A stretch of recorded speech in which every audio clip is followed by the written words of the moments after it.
আপনারা সবাই ঐক্যবদ্ধ থাকবেন। এ দেশকে নিয়ে একটি ষড়যন্ত্র চলছে, একটি গোষ্ঠী ফ্যাসিবাদের শক্তি যাদের হাতে হাজার হাজার কোটি টাকা আছে, তারা বিভিন্ন জায়গায় বিশৃঙ্খলা করে এই নির্বাচনকে বানচালের পায়তারা করছে। অতএব আমাদের সকলকে সজাগ থাকতে হবে, ঐক্যবদ্ধ থাকতে হবে এবং সমাজে আমরা কোথায় কোন জায়গায় ছিনতাই, চুরি, কিশোর গ্যাংয়ের দৌরাত্ম্য এবং বিএনপির নাম ব্যবহার করে যারা অন্যায় অরাজকতায় জড়াবে, আপনাদের শক্ত হাতে সেটা প্রতিরোধ করতে হবে। এবং আমরা আগামী দিনে একটি সুন্দর নির্বাচনের মাধ্যমেই বিএনপি সরকারে এসে জনগণের সেবা করতে চায়। ইতিমধ্যে তারেক রহমান 31 দফা কর্মসূচি ঘোষণা করেছেন। 31 দফার মধ্যে সব আছে।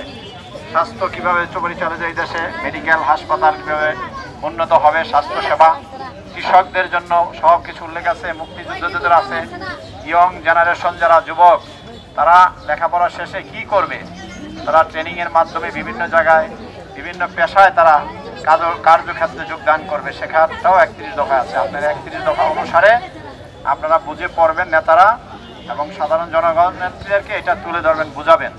এবং নিজে যদি আমি সৎ থাকি, আমি বিএনপি মহানগরের যুগ্ম আহ্বায়ক, কারণ আমি সৎ না, আমি সততার সহিত চলবো না, আমি অন্যায়ের সাথে যদি জড়াই, তাহলে সমাজকে আমি কিভাবে ঠিক রাখবো। অতএব ঠিক একই ঘটনা থানা এবং ওয়ার্ড, যারা থানার যুগ্ম আহ্বায়ক, অঙ্গ সংগঠনের প্রেসিডেন্ট সেক্রেটারি, কোনো অন্যায়ের সাথে আপনারা দয়া করে জড়াবেন না। বিএনপির ভারপ্রাপ্ত চেয়ারম্যান স্পষ্ট ভাষায় বলেছেন, কোনো অন্যায়কারীর জায়গা এই দলে হবে না। ওই পূর্বের মতো রাজনীতি, আপনার ফেসবুকের রাজনীতি মনে করেন বা বিভিন্ন জায়গায় গিয়ে খালি ক্যামেরায় ছবি উঠানো, সেই রাজনীতি আর এখন চলবে না।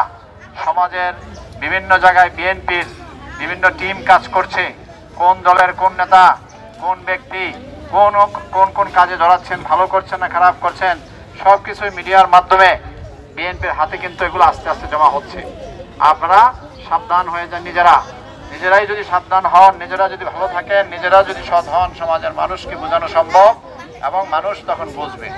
এই জন্যই আপনারা সবাই ঐক্যবদ্ধ থেকে ভালো কাজগুলো নিয়ে আমরা এগিয়ে যাব। ইতিমধ্যেই 30 দিনব্যাপী আপনাদের এলাকায় মনে ডোবা, নালা, খাল একটু কম, হ্যাঁ, এখানে আমাদের উত্তরায় কার্যক্রম শুরু হয়েছে তারেক রহমান নির্দেশে। গত কয়েকদিন আগে মহাসচিব এসেছিলেন।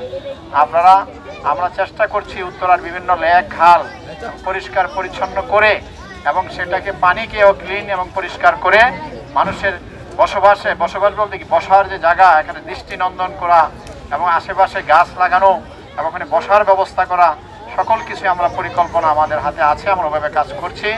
আমরা যতটুকু পারি এখন করব। আর বিএনপি যদি জনগণের ভোটে নির্বাচিত হয়, শুধু উত্তরা নয়, সমগ্র বিভিন্ন এলাকায়, এইসব এলাকায়ও ধরেন খেলার মাঠ পর্যন্ত দরকার, বিভিন্ন সরকারি হাসপাতাল দরকার, সরকারি স্কুল এবং কলেজ দরকার এই বৃহত্তর উত্তরায়।